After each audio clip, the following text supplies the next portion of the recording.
마지막 때 우리들의 직무에 대해서 말씀을 증거하도록 하겠습니다.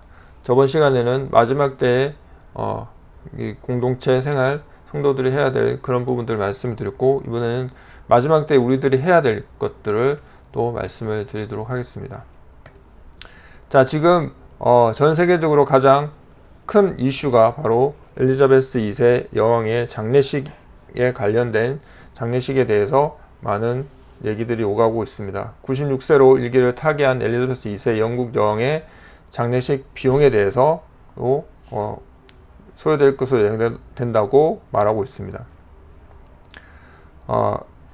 그 영국 애널리스트 데니 휴스는 폭스 비즈니스와 가진 인터뷰에서 영국 문화와 체육, 미디어 당국이 여왕의 장례식에 소요될 비용으로 23억 파운드를 예상하고 있으나 추모를 위해 방문하는 내국인 관광객들로 인해 경제에 활기를 줄 수 있다고 설명했다고 합니다.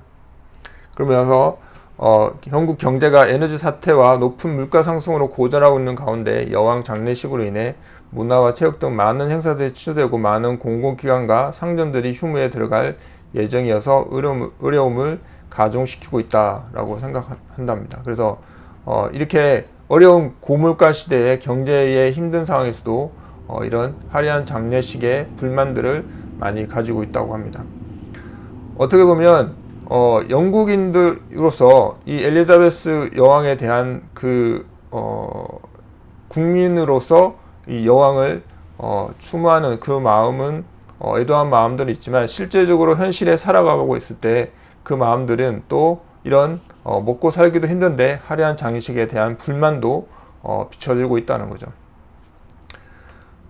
어떻게 보면 이 여왕의 죽음을 애도하는 것이 영국인들의 직무라고 볼 수 있을까요? 뭐 그럴 수도 있겠죠. 여왕을 한 나라의 우리의 여왕이니까 영국인들이 이 장례식을 애도하고 또 슬퍼하고 이런 것들은 가질 수 있는데, 근데 이렇게까지 이 죽은 자를 위해서 화려한 장례식 비용과 이런 것들이 과연 필요한가라는 생각들을 많은 사람들이 하고 있다고 합니다. 또 반대쪽에서는 충분히 그런 엘리자베스 여왕에 대한 그런 비용들을 지불할 수 있다라고 얘기도 하고 있다는 거죠. 근데 어떻게 보면 한낱 70년의 통치한 여왕, 어떻게 보면 인간사에서는 뭐 가장 오래 통치 기간을 갖고 있을 수 있는 여왕의 죽음을 전 세계가 애도하는 것은 어떻게 보면 또 그럴 수 있다고 볼 수도 있죠. 근데 이 죽음이, 여왕의 죽음이 더 중한 시대에 살아가는 우리들을 국민의 어려움보다 여왕의 죽음이 더 중한 시대에 살아가는 우리들을 볼 수가 있는지 한번 되돌아볼 수도 있고요. 근데 예수님의 십자가의 죽으심은 어떻게 보면 한낱 70년의 통치한 여인보다도 못한 슬픔을 또 갖고 있을 수도 있는 거죠. 그러나 예수님의 십자가에서 죽으심으로 우리들의 죄를 담당하셔서 우리들은 예수님의 구원에 감사해야 하는 것이 또 우리가 그리스도인으로서 해야 될 직무인 것 같습니다. 세상은 그렇지 못하고 있다는 것이 안타깝지만, 이런 것들이 이제 어떻게 보면 그리스도인들 또 이 속에는 또 그리스도인들도 있고 아닌 사람들도 있겠죠. 그러나 어쨌든 이런 한낱 그 인간사에서 70년의 통치한 여왕의 죽음이 이렇게 화려하게 마무리되지만, 결국은 인간은 어쨌든 죽음으로 돌아간다. 그러면 그 이후에 이 모든 것을 주관하고 또 우리의 구원, 우리가 그리스도인으로서 해야 될 어떻게 보면 영국인으로서 이 여왕을 추모하고 장례하는 것은 또 영국 국민으로서 또 할 수도 있는 부분이겠지만, 그것 또한 그리스도인으로서는 또 그것보다는 예수 그리스도를 더 만나고 나아가야 될 것이라고 생각합니다. 지금 이 세상에는 약 77억 명의 이상의 사람이 살고 있습니다. 사람들이 이 사실을 인정하든 인정하지 않든 이 땅에 사는 모든 사람은 하나님이 태어나게 하셨고 지금 이 시대에 살게 하신 것입니다. 오늘도 하나님께서 보낼 자 보내시고 불러갈 자 불러가시며 이 세상을 다스리시고 통치하고 계시다는 거죠. 엘리자베스 여왕도 70년을 통치했지만 결국 죽음을 맞이하는 것처럼 말입니다. 이렇게 수많은 사람들 가운데서 우리를 불러 예수 그리스도를 통해 구원하시고 당신의 친백성을 삼으시고 하늘에 속한 거룩한 하나님의 성도가 되게 하신 것이죠. 그러므로 우리가 반드시 기억하고 잊지 말아야 할 사실은 하나님께서 나를 택하시고 불러 성도가 되게 하신 그 이유라는 것이죠. 우리는 그 이유에 대한 분명한 대답을 가지고 살아야 합니다. 왜냐하면 하나님이 우리를 불러 성도가 되게 하신 이유가 우리가 이 땅에 사는 삶의 목적이요 존재한 이유가 되기 때문입니다. 이것이 우리를 구원하신 목적이지요. 그 다음에 아담과 그 후손으로 태어난 모든 인간들이 이 사실을 잊어버리고 살기에 이 세상은 엉망진창이 되어버리고 있는 것입니다. 하나님은 이 사실을 잊어버리고 사는 우리들에게 이사야 선지자와 많은 선지자들을 통해 수없이 반복하여 말씀하신 것입니다. 자, 이사야 42장 5절에서 8절을 여러분 찾아서 같이 한 목소리로 읽어보도록 하겠습니다. 자, 이사야 42장 5절에서 8절에서 그 말씀을 찾아서 읽어보도록 하겠습니다.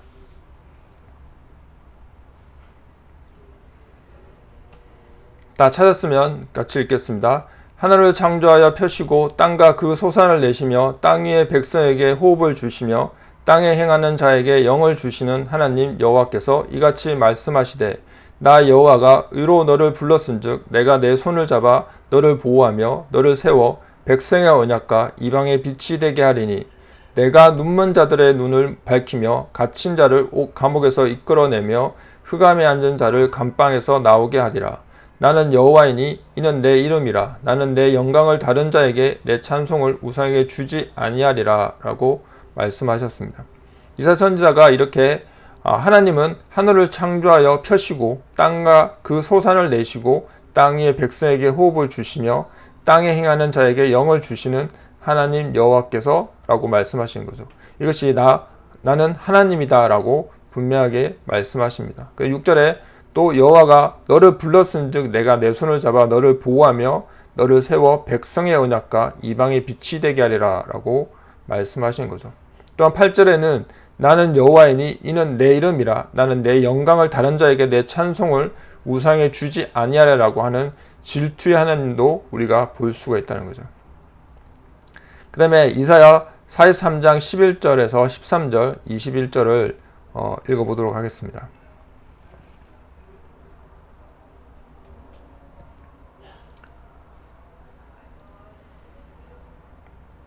이사야 43장 11장 13절 21절 읽어보도록 하겠습니다.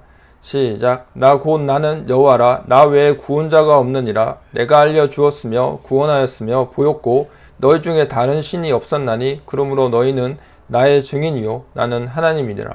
여호와의 말씀이니라. 과연 태초로부터 나는 그이니 내 손에서 건질 자가 없도다. 내가 행하리니 누가 막으리요. 이 백성은 내가 나를 위하여 지었나니 나를 찬송하게 하려 함이니라. 아멘. 이렇게 하나님은 나 외에 구원자가 없다라고 말씀하시고 있고요. 그리고 너희 중엔 다른 신이 없다 하고 그리고 너희는 나의 증인이라고 말씀하셨다는 거죠.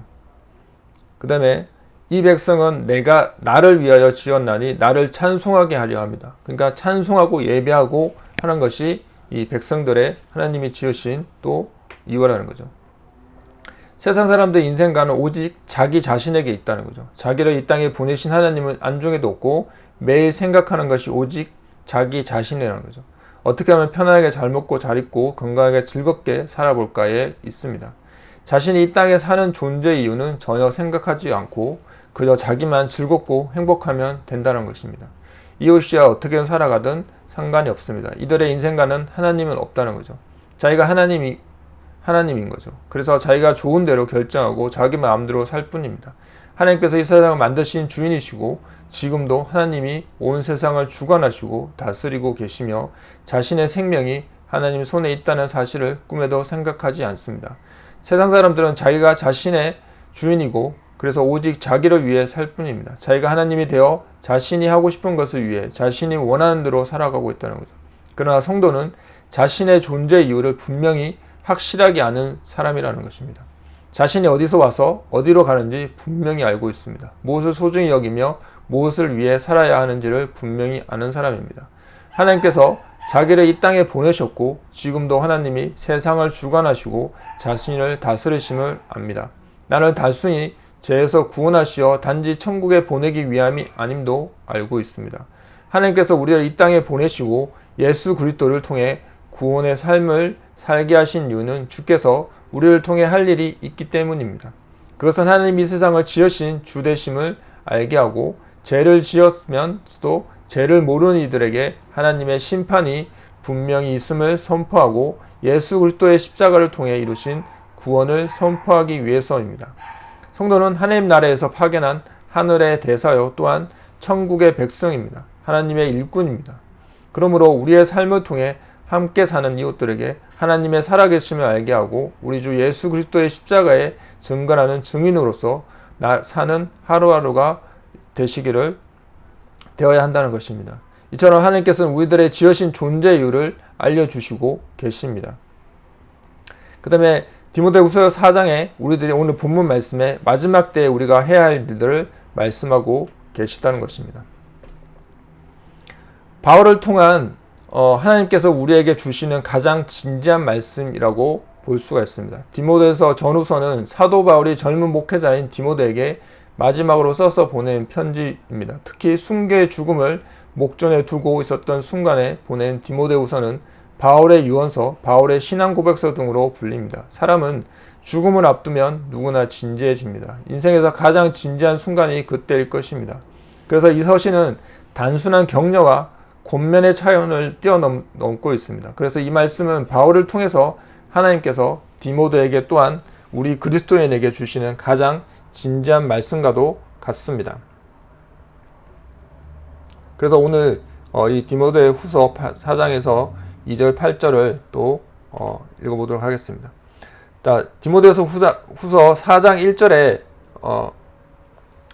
하나님과 살아있는 자와 죽은 자를 심판하실 그리스도 예수 앞에서 그가 나타나실 것과 그의 나라를 두고 엄히 명하노니라고 되어 있습니다.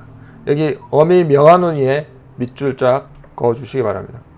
헬라어 성경으로는 1절에 가장 먼저 나오는 단어는 엄히 명하노입니다. 그러니까 지금 말하는 것을 중요하게 생각하고 꼭 지키라는 것입니다. 지금 말하는 것을 반드시 지켜야 하는 것은 그 내용이 하나님과 그리스도 앞에서 하는 것이기 때문입니다. 즉 주님의 명령과 같다는 것입니다. 근데 그리스도 예수님을 설명하는데 그분은 살아있는 자와 죽은 자를 심판하시는 분이시고 다시 나타나실 분이시라고 합니다. 이 땅에 살았던 모든 사람과 지금 사는 모든 사람 그리고 앞으로 살게 될 모든 사람이 심판주이신 그리스도 예수 아래에 있다는 것이고 또한 그가 나타나실 것은 주님의 재림을 뜻합니다. 이 두 가지는 우리의 신앙생활의 가장 중요한 요소라고 해도 과언이 아닙니다. 주님이 우리의 심판주가 되시고 주님이 다시 오시는 재림주가 되신다고 하는 것을 아주 쉽게 말씀드리면 우리는 이 땅에서 마지막 숨을 내어 쉰 후에는 주님 앞에 설 때가 있다는 것입니다. 우리의 인생 길에서 어느 순간에 뒤를 돌아보면서 과거 그때 다르게 살 걸, 바르게 살 걸, 더 나은 삶을 살 거라고 깊은 아쉬움을 한숨을 통해 낼 때가 있습니다. 그러나 그때로부터라도 새롭게 살면 됩니다. 이전과는 다르게 더 바르게 더 나은 것을 선택하면 그 위에 삶이 달라지고 새로워지게 됩니다. 그러나 주님 앞에 섰을 때 때는 돌이킬 수 없습니다. 그래서 주님 앞에서 서게 되는 그날을 의식하며 사는 것보다 더 성숙한 삶이 없고 더 가치 있는 삶이 없습니다. 그래서 이 디모데서 4장 1절에 후서 4장 1절에 이 엄히 명하노니라는 단어는 꼭 지켜라. 지금 하는 말을 반드시 지켜야 한다라고 바울이 어떻게 보면 순교를 앞둔 바울의 그 디모데에게 전하는 바울의 진지한 진술된 마지막 죽음을 맞이하는 자가 말하는 증거, 명하다 이런 형태의 되어 있죠. 그래서 헬라어에 디아마르티로마이라고 해서 명하다, 경고하다, 관언하다, 증거하다 이렇게 그런 내용들이 있습니다. 그래서 이 디모데후서 4장을 바울이 이렇게 순교에 앞두고 죽음을 앞두고 이렇게 진지하게 명하는 내용이었습니다. 그 다음에 디모데후서 2장에 2절에 너는 말씀을 전파하라. 때를 얻든지 못 얻든지 항상 힘쓰라. 범사에 오래 참음과 가르침으로 경책하며 경계하며 권하라 라는 거 있죠. 너는 말씀을 전파하라. 이 명령은 본절의 다른 명령들을 다 포괄한다고 볼 수 있다는 거죠. 전파라의 헬라어 케리소는 대중 앞에서 선포하라는 의미로 바울은 디모데에게 그리스도 안에서 이루신 하나님의 구속 사역을 모든 사람에게 담대히 전할 것을 명령하고 있습니다. 때를 얻든지 뭐든지 항상 힘쓰라. 때를 얻든지 뭐든지의 헬라어 유카이로스 아카이로스는 내가 말씀을 전하고 싶든지 그렇지 않든지라는 의미로 군인이 언제 어떠한 상황에서도 아래에서도 그에게 주어진 임무를 수행하기 위하여 준비를 갖추고 있는 모습을 반영한다라고 말하고 있습니다. 또한 힘쓰라의 헬라어 에피티메스도 끈질기게 권고하라는 의미로 군인처럼 하나님의 말씀을 선포할 준비를 갖추고 심한 반대에 부딪힐지라도 항상 끊임없이 말씀을 전해야 함을 시사하고 있습니다. 그 오래 참음과 가르침으로 본문은 다음에 언급되는 세 가지 명령과 연결되어 있는데요. 오래 참음은 죄인을 대하시는 하나님과 그리스도의 속성과 태도로서 로마서 2장 4절에 그 말씀이 나와 있는데요. 혹 내가 하나님의 인자하심이 너를 인도하여 회개하게 하심을 알지 못하여 그의 인자하심과 용납하심과 길이 참으심이 풍성함을 멸시하느냐. 그 다음에 9장 22절에 만일 하나님이 그의 진노를 보이시고 그의 능력을 알게 하고자 하사 멸하기로 준비된 진노의 그릇을 오래 참으심으로 간용하시고 라고 되어 있습니다.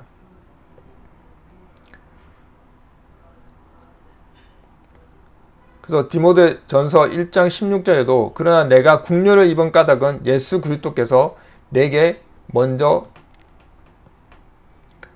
일체 오래 참으심으로 보이사 후에 주를 믿어 영생 얻는 자들에게 본이 되게 하려 하심이다 라고 말씀하고 있습니다. 죄인들이 복음을 거부하고 받아들이지 않을지라도 인내함으로 전해야 하는 그리스도인의 자세를 나타내며 가르침은 복음을 전하는 방법을 의미하고 있습니다. 이 두 가지는 복음 선포 사역에 병행되기도 합니다. 경책하며 이 말은 증거를 대다, 유죄로 판결하다 라고 질책하다라는 의미로 사람들에게 회개할 수 있도록 증거를 제시하여 죄를 빠뜨리게 각성시킴을 뜻하고 있습니다. 그래서 요한복음 16장 8절에 그가 와서 죄에 대하여, 의에 대하여, 심판에 대하여 세상을 책망하시리라 라고 말씀하고 있습니다.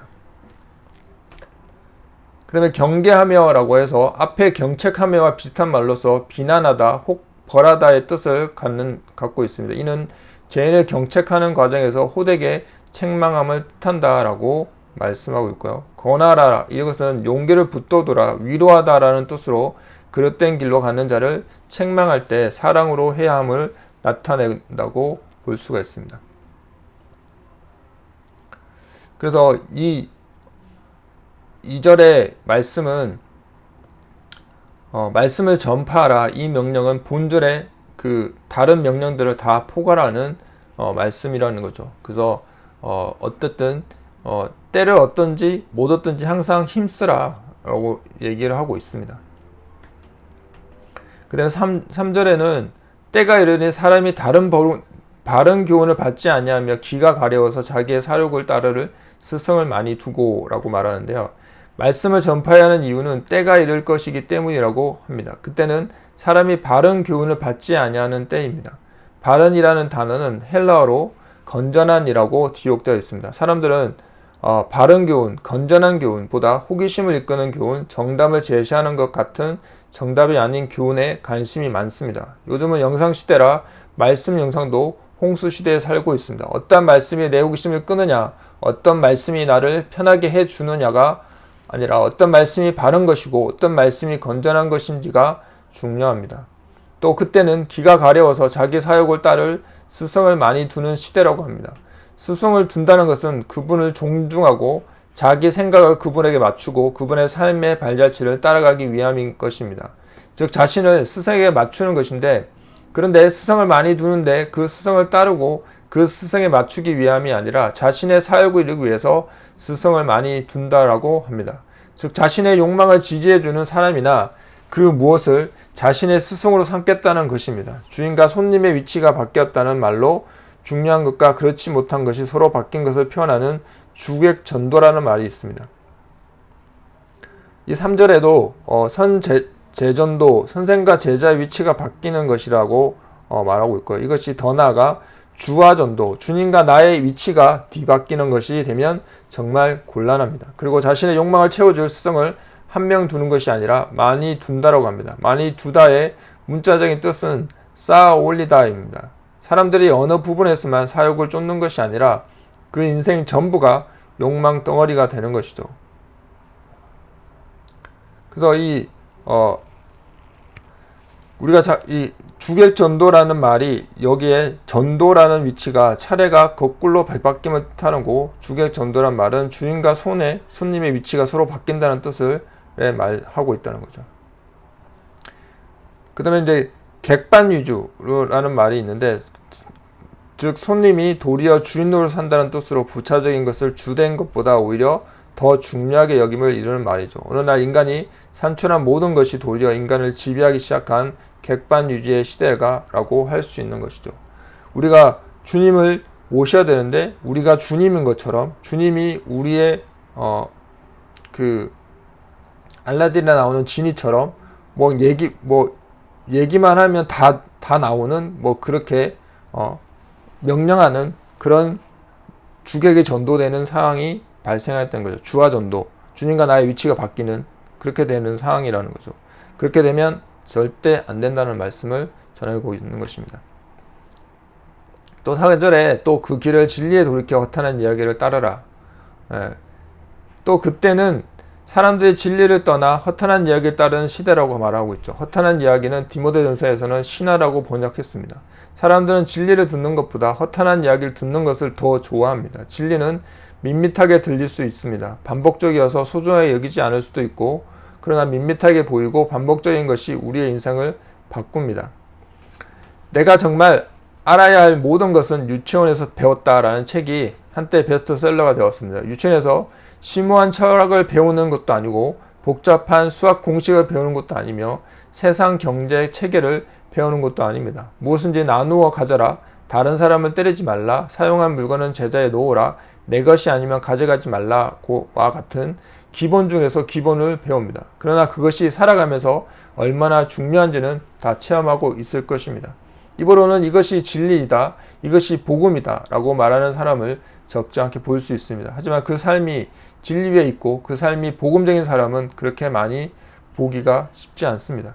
입으로 말하기만 하는 진리, 귀로 듣기만 하는 진리가 자신과 다른 사람의 삶을 바꾸지 않고 삶으로 말하고 삶으로 듣는 진리가 자신과 세상을 새롭게 한다는 것이죠. 그래서 우리가 이 기본, 무엇이든지 간에 기본이 튼튼해야 또 그 위에 다른 것들을 더 높게 쌓을 수 있는 거죠. 우리가 집을 지을 때도 기초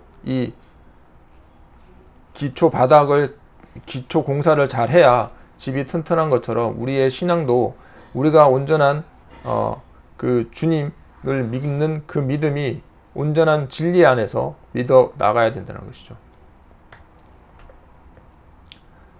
4장 5절에도 그러나 너는 모든 일에 신중하여 고난을 받으며 전도자의 일을 하며 내 직무를 다하라. 5절은 그러나 너는 이라는 단어로 시작합니다. 바울은 디모데에게 세상 사람들이 어떻게 사는지는 중요하지 않고 너 자신의 삶이 중요하고 하다고 말하고 있다는 거죠. 5절에서 가장 강조하는 단어는 너는입니다. 우리에게도 동일한 거죠. 세상 사람들이 어떻게 사는지보다 나 자신이 어떻게 살고 있는지가 훨씬 중요합니다. 특히 이 구절에서 신중하다는 술에 취하지 않다입니다. 특히 이 구절에서 술은 단지 마시는 액체만을 의미하지 않고 세속적인 가치관의 총체라고 할 수 있습니다. 세상을 변화시키고 새롭게 하는 일은 구호로 외치거나 캠페인으로 이루어지지 않는 것입니다. 자신에게 주어진 직무를 신실하게 감당하는 것을 통해서 이루어지고 있다는 것입니다. 고난을 받으며 헬라어 카코카데수는 고난을 견디다라는 의미로 복음을 받아들이고 따르는 길에 고난이 뒤따름을 시사하고 있습니다. 주의 종들은 예수께서 친히 모범을 보이신 것처럼 그리스도로 인한 고난에 동참하여 잘 견뎌야 한다고 말하고 있습니다. 디모데후서 3장 12절에 무릇 그리스도 예수 안에서 경건하게 살고자 하는 자는 박해를 받으리라 라고 말씀하고 있습니다. 자, 디모데후서 3장 12절에 찾으셔서 밑줄 그어주시기 바랍니다. 무릇 그리스도 예수 안에서 경건하게 살고자 하는 자는 박해를 받으리라. 우리는 그리스도 예수를 믿으면 모든 것이 축복되고 모든 것이 편안하고 모든 것이 행복하고 모든 것이 다 이런 것이 아니라 예수 그리스도 안에서 경건하게 살고자 하는 자는 박해를 받는다는 거죠. 그것을 우리가 분명히 알아야 된다는 거죠. 예수 그리스도를 믿는 것은 나의 복을 위해서 믿는 것이 아니라는 거죠. 자, 그 다음에 전도인의 일을 하며 전도인 유앙겔리스트는 특별한 임무를 지닌 자로서 때를 어떤지 뭐든지 복음을 선포해야 한다는 거죠. 그래서 우리는 어떻게 보면 특별한 임무가 부여된 사람들인 거죠. 그리스도인들, 거룩하게 진실하게 살고 있는 그리스도인들은 우리에게 특별한 임무가 있다는 거죠. 예수 그리스도의 말씀을 전해야 되는 것이죠. 그 말씀의 복음의 첫 번째가 뭐예요? 회개하라. 회개를 먼저 알려주어야 된다는 거죠. 그 다음에 내 직무를 다하라의 직무에 해당하는 헬라어 디아코니아는 목회사역을 포함한 여러 가지 봉사를 의미하고 있는데, 바울은 본절에서 디모데에게 그리스도께서 오실 때까지 최선을 다해서 주께서 주신 설교와 교육을 포함한 봉사의 직무를 다하라고 권고합니다. 물론 이게 꼭 어떻게 보면 어떤 사람은 목회 사역자들에 국한돼서 말씀을 하고 있다고 하지만 그것이 아니라 그것보다는 우리 믿는 그리스도, 예수 그리스도를 믿는 데 있어서 그리스도가 오실 때까지 최선을 다해서 주께서 주신 말씀을 가르치고 또 알려고 그걸 포함해서 봉사에 대한 모든 것들을 하라고 말씀을 한다는 거죠. 그래서 우리가 알고 있는 우리 가족 내에서도 아니면 공동체 내에서도 교회 내에서도 우리가 이런 말씀을 더욱더 알고 가르치고 깨우치고 배워나가는 것이 우리가 해야 될 또한 직무라는 것이죠.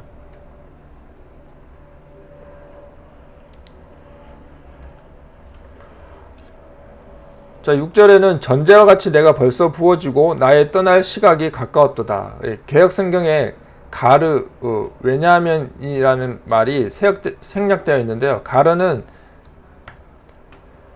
바울이 디모데에게 앞서 언급한 명령을 하는 이유를 나타내고 있습니다. 바울은 이제 죽음을 앞두고 있기 때문에 자신의 직무를 계승할 디모데에게 주어진 사역에 충실한 것을 간곡히 권면하고자 하였다는 거죠.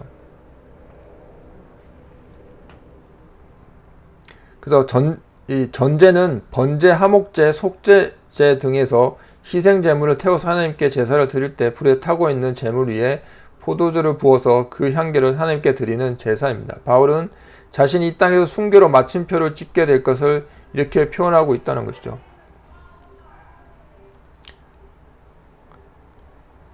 그 다음에 나의 떠날 시각이 가까웠도다. 떠날에 해당하는 헬라어 아날리세오스는 문자적인 풀어놓는, 걷어치우는 으로서 선원이 배를 바다로 출항시키기 위하여 정박해 놓았던 배의 노프를 푼다는 의미라, 혹은 나그네가 다음날 새로운 행진을 하기 위하여 자신이 거처하던 장막을 걷는다는 의미입니다. 그 본절은 바울 자신의 생명이 이 땅에서 끝나는 날을 의미하는 것으로 죽음이 시간적으로 멀지 않았다는 말보다는 오히려 이제 순교의 시간이 시작되었음을 시사한다고 말하고 있습니다. 빌립보서 1장 23절에 내가 그 둘 사이에 끼었으니 차라리 세상을 떠나서 그리스도와 함께 있는 것이 훨씬 더 좋은 일이라 그렇게 하고 싶으나 라고 말하고 있다는 거죠.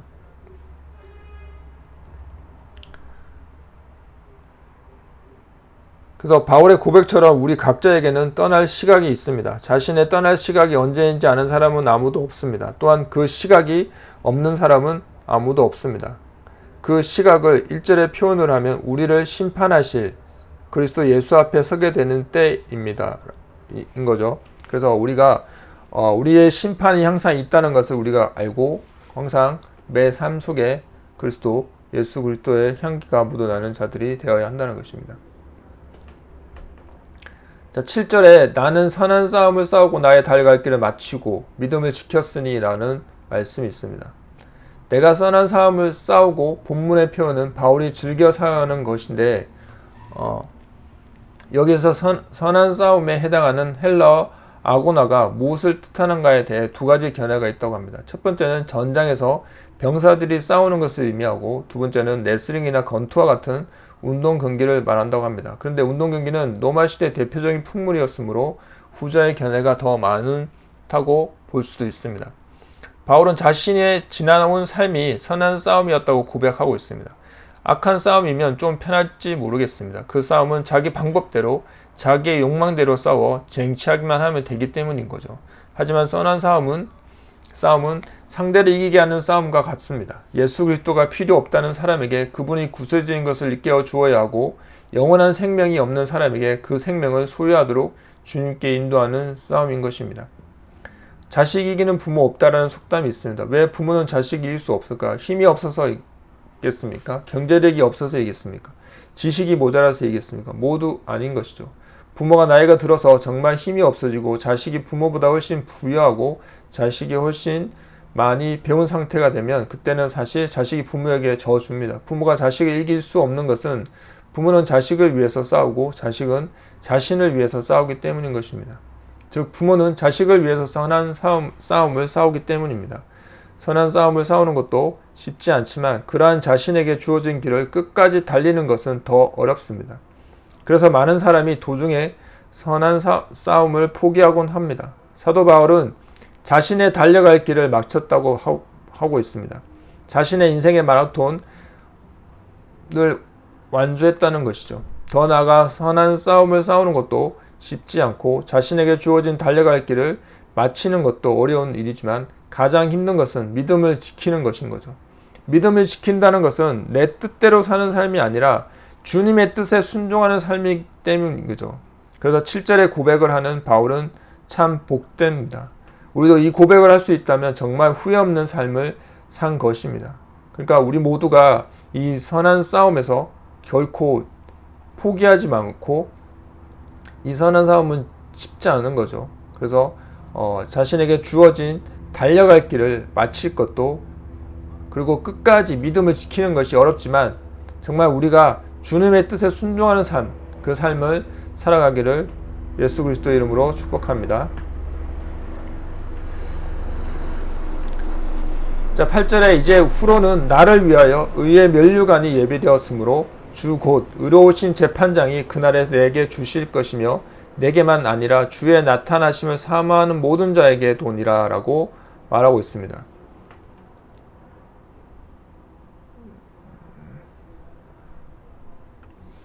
이제 후로는 이에 해당하는 헬라어 노이폰인데요.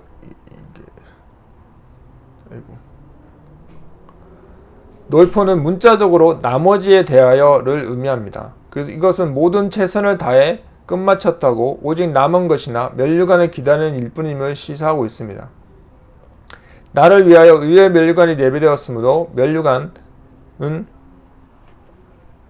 당시 운동경기의 승자에게 수여했던 것으로 월계수 나무, 상수리 나무 등의 잎을 엮어 만들었고 이것은 그 당시 왕들이 쓰던 왕관과는 다릅니다. 그래서 혹자는 왕관이 그리스도에게 합당한 것이라면 본 구절의 면류관은 성도들에게 합당한 것이라고 말하고 있습니다. 그러나 면류관은 받은 그리스도인들은 그리스도와 함께 왕노릇하며 다스리는 특권을 얻는다라고 계시록 3장 21절에 말씀이 있습니다.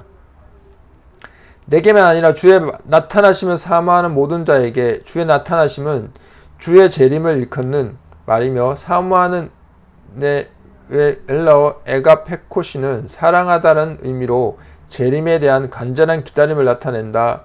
바울은 본절에서 자신에게 주어질 의의 면류관이 자신뿐만 아니라 그리스도의 재림을 고대하는 자에게 모두에게 주어질 것임을 밝히고 있습니다. 선한 싸움을 싸우고 달려갈 길을 마치고 믿음을 지킨 자신에게 하나님께서 의의 면류관을 주실 것이라고 합니다. 선한 싸움을 싸우고 달려갈 길을 마치고 믿음을 지키는 것은 우리가 할 일이라고 한다면 의의 면류관을 주시는 것은 하나님의 역할인 것입니다. 우리가 아무리 열심히 선한 싸움을 싸우고 달려갈 길을 전력 질주하고 믿음을 지킨다고 한들 그 후에 우리에게 면류관을 주신 하나님이 계시지 않는다면 우리가 그런 삶을 사는 것은 아무런 의미가 없습니다. 바울이 생의 마지막 순간에 오늘 본문과 같은 고백을 드릴 수 있었던 것은 다메섹으로 가던 그를 부활하신 주님께서 만나 주신 후에 그가 그의 인생을 명과 진리로 하나님께 예배하는 삶을 드렸기 때문입니다. 또한 10절에서 고백하는 것처럼 주께서 그의 곁에 서서 그에게 힘 주셨기 때문입니다. 오늘 하루 우리의 삶이 선한 싸움으로 우리와 달려갈 길을 신실하게 달리며 믿음을 지키는 한 날이 되기를 소망합니다. 그러면 우리 주님께서 우리 곁에서 힘을 주시는 것을 경험하게 되실 것입니다. 우리가 끝까지 이 선한 싸움을 하고 달려갈 길을 신실하게 달리면 믿음을 지키는 한 날이 우리 모두가 되고, 그러면 우리의 주님께서 우리 곁에서 힘을 주실 것을 우리 모두가 체험하고 경험하며 또 그렇게 되기를 소망합니다. 그래서 우리가 끝까지 이 말씀들을 또 이 바울이 전한 마지막 생애의 순간에서 나왔던 이 본문의 고백처럼 우리가 끝까지, 그 과거의 바울은 사울이었잖아요. 다메섹에서 부활하신 주님을 만나지 않았다면 그의 생은 정말 예수 그리스도를 따르는 자들을 핍박하고 죽이며 그렇게 살아가는 사울이었을 것입니다. 그러나 이 다메섹에서 만나서 진실한 예수 그리스도를 만나고 영과 진리로 하나님께 예배하는 삶을 들은 그 바울의 그 마지막 순간의 고백을 우리가 기억하고 우리의 삶이 그렇게 살아야 할 것입니다.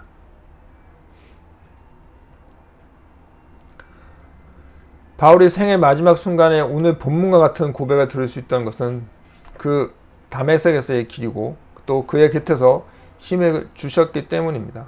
그의 생을 영과 진리로 하나님께 예배하는 삶을 들었기 때문에 이 마지막 순간에 우리 이 고백을 할 수 있었다는 것입니다. 또한 우리는 마지막 때는 요셉과 같은 사람이 되어야 한다는 것입니다. 자, 여러분 창세기 39장 2절과 4절, 8절과 10절 그 창세기 39장을 찾아서 말씀을 읽어보도록 하겠습니다.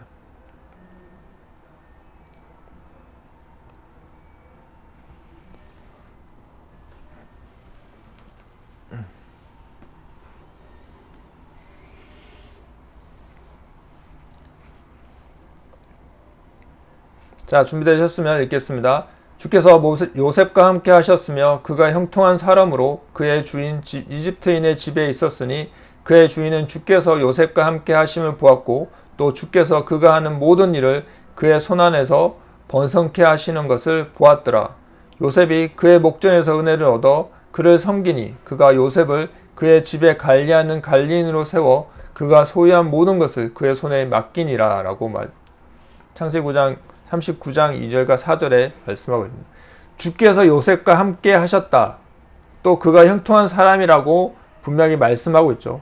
근데 그걸 넘어서 그의 주인이 주께서 요셉과 함께 하심을 보았다라고 말하고 있다는 거죠. 그만큼 요셉은 자신이 어떻게 보면 형제들에게 버림받은 죽을 고비에서 버림받아 노예로 팔려왔던 자이잖아요. 근데 그걸 원망하는 것이 아니라 그 자리에서 정말 주와 함께 주님께서 요셉과 함께 하셨고 그가 또 형통한 사람으로 되었다는 거죠.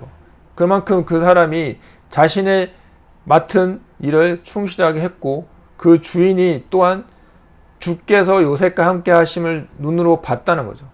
그래서 이 모든 것을 이 집안에 있는 모든 것을 요셉에게 다 맡기고 그가 한 것은 그의 손에 다 맡겼다는 거죠.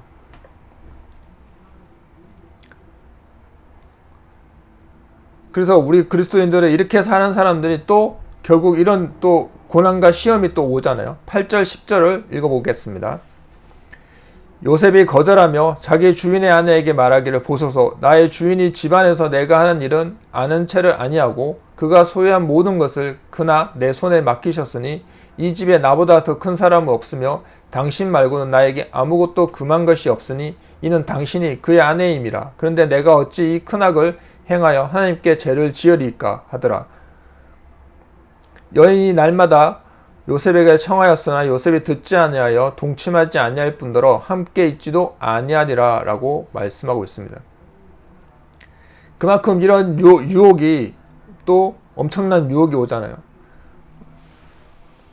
이 어떻게 보면 사람은 자신에게 주어진 권력이나 돈이나 명예가 있으면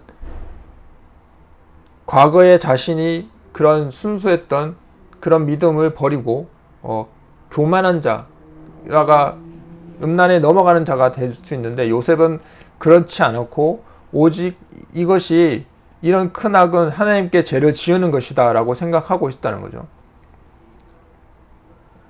그래서 우리들은 하나님 앞에서 죄를 짓지 않는 자들이 되어야 하고, 또 어떻게 했어요? 요셉이, 여인이 날마다 요셉에게 청하였으나 요셉을 듣지 아니하고 동침하지 아니할 뿐더러 함께 있지도 아니하였다는 거죠. 그만큼 그런 것들을 피하려고 노력하고, 그것을 인해서 그냥 피했다는 게 아니죠. 함께 있지도, 아예 그런 자리를 마련하지도 않았다는 거죠.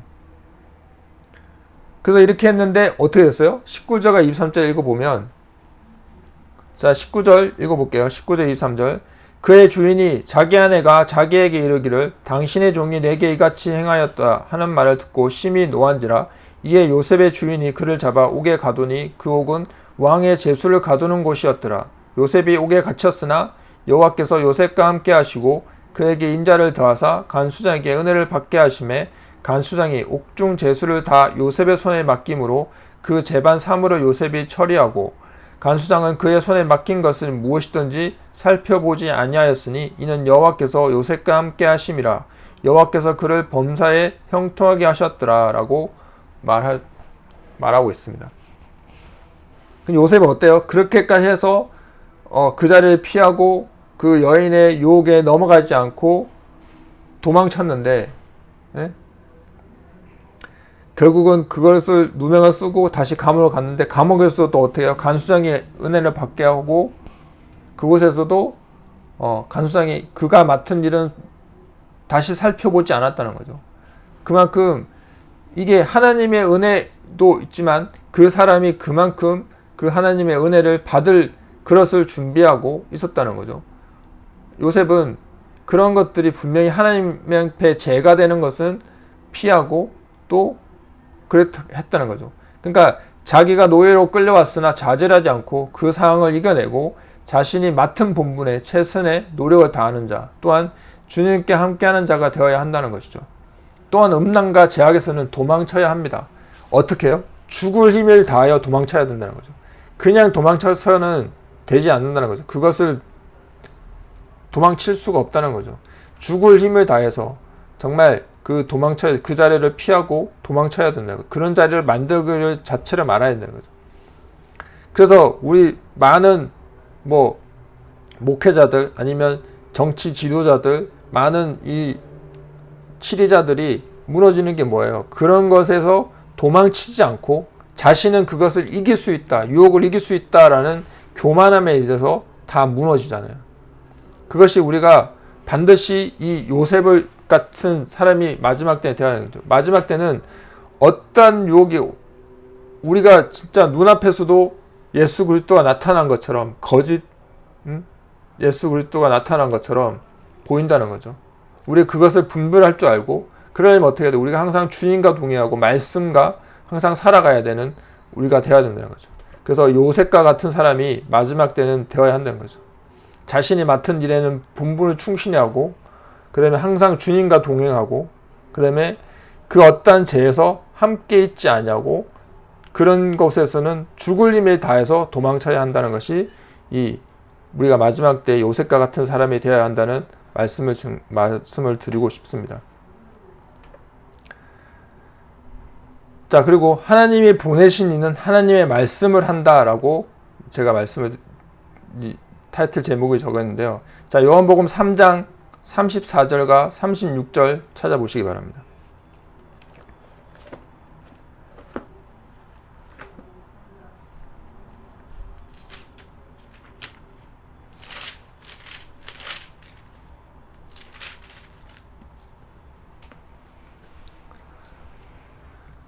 자, 하나님이 보내신 이는 하나님의 말씀을 한다라는 것이 요한복음 3장 34절에 36절에 그 말씀이 있는데요. 읽어보겠습니다.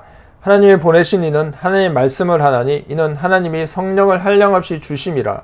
아들을 믿는 자에게 영생이 있고 아들에게 순종하지 않은 자는 영생을 보지 못하고 도리어 하나님의 진노가 그 위에 머물러 있느니라 라고 되어 있습니다.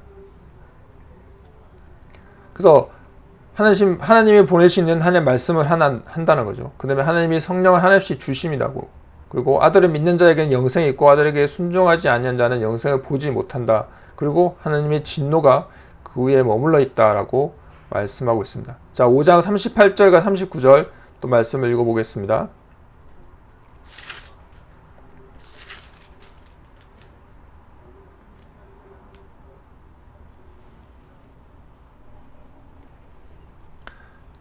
찾았으면 읽겠습니다. 시작. 그 말씀이 너희 속에 거하지 아니하니 이는 그가 보내신 이를 믿지 아니함이라. 너희가 성경에서 영생을 얻기 위하여 내게 오기를 원하지 아니하는도다 라고 말씀하시는 거죠.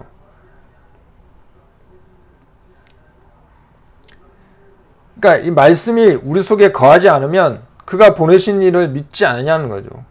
그러니까 예수님이 하나님의 아들이고 하나님이신 것을 말씀 속에 분명히 있는데 그거 말씀이 그 유대인들에게 거하지 않았다는 거죠. 그래서 그들은 하나님이 보내신 이를 믿지 아니하고 오히려 그를 하나님 모욕하는 자로 십자가에 매달려 죽음으로 내몰았다는 거죠. 자, 요한복음 6장 63절을 찾아보겠습니다.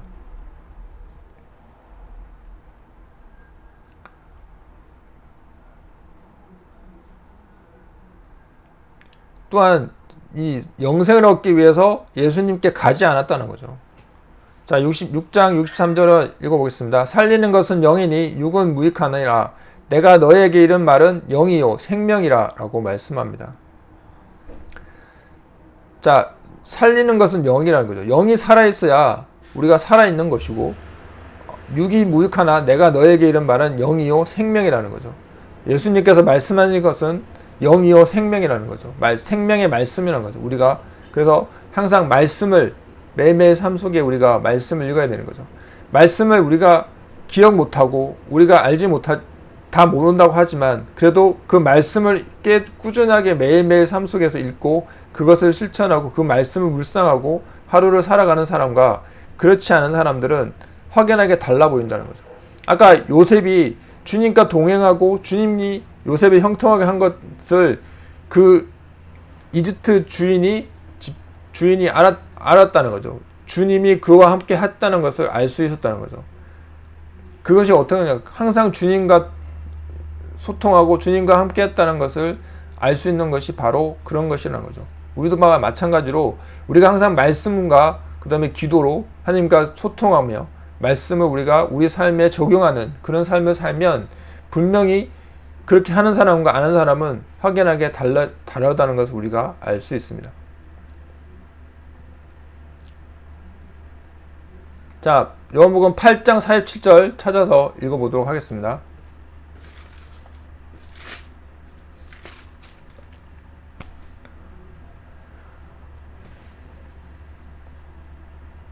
찾았으면 한 목소리 읽겠습니다. 하나님께 속한 자는 하나님의 말씀을 듣나니 너희가 듣지 아니함은 하나님께 속하지 아니하였음이로다 라고 말하고 있습니다. 하나님께 속한 자는 하나님의 말씀을 듣고 너희가 듣지 아니함은 하나님께 속하지 아니한다는 거죠. 그런 것을 우리가 분명히 알아야 되고 말씀에 이렇게 성경에서 말씀을 이렇게 정확하게 말씀하고 있다는 거죠. 하나님의 속한 자는 하나님의 말씀을 듣고 너희가 듣지 아니함은 하나님께 속하지 아니하는 거죠. 그래서 우리가 기독교는 들음으로써 믿음이 자란다고 말씀한 것처럼 항상 말씀을 듣고 말씀을 해야 된다는 거죠. 그래서 뭐 눈이 나빠서 성경을 못 읽는다 그러면 유튜브를 통해서 성경을 읽고 듣고 할 수 있다는 거죠. 과거에 이 종이책이 성경이 없을 때는 대리자가 읽어주는 것을 듣고 청취했잖아요. 말씀을 청취했잖아요. 그런 것처럼 우리가 그렇게 안 된다면 그렇게라도 들어야 된다는 거죠. 자, 욥기 23장 12절을 찾아보겠습니다.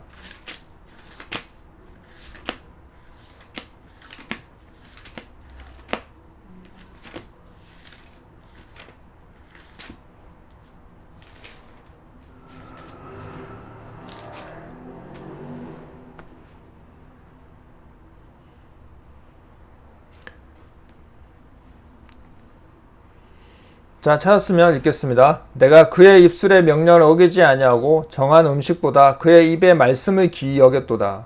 욥이 그렇게 했다는 거죠. 그의 입술의 명령을 어기지 아니하고 정한 음식보다 그의 입의 말씀을 귀히 여겼다. 이 말씀을 더 사모하고 더 그의 입술의 명령에 어기지 않았다는 거죠. 항상 말씀에 순종했고 그 말씀을 그의 입에 나오는 말씀을 귀히 여겼다는 것을 우리가 이 성경을 말씀을 통해서 알고 있다는 거죠. 그래서 이 하나님이 보내신 이는 하나님의 말씀을, 하나님과 같이 하는 자는 하나님의 말씀을 안다, 하고 있다 라고 다른 사람이 봤을 때 볼 수 있다는 거죠. 그것을 요셉을 통해서도 우리가 봐왔습니다.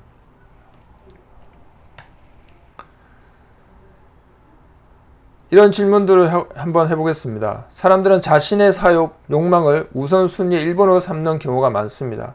당신의 삶에서 가장 앞에 있는 우선순위는 무엇입니까? 그것이 당신의 신앙에 어떤 역할을 하고 있습니까?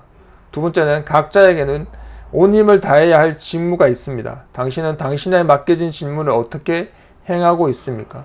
바울은 선한 싸움을 싸우고 달려갈 길을 마쳤으며 믿음을 지켰다고 고백합니다. 이 고백 앞에 당신의 믿음 생활은 어떻습니까?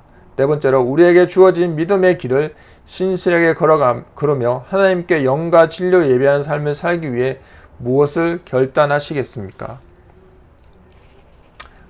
답은 앞에서 계속 다 말씀드렸던 것들을 이 질문들을 여러분들이 한번 생각해 보시고 내가 어떻게 하고 있는지를 봐주시면 되겠습니다.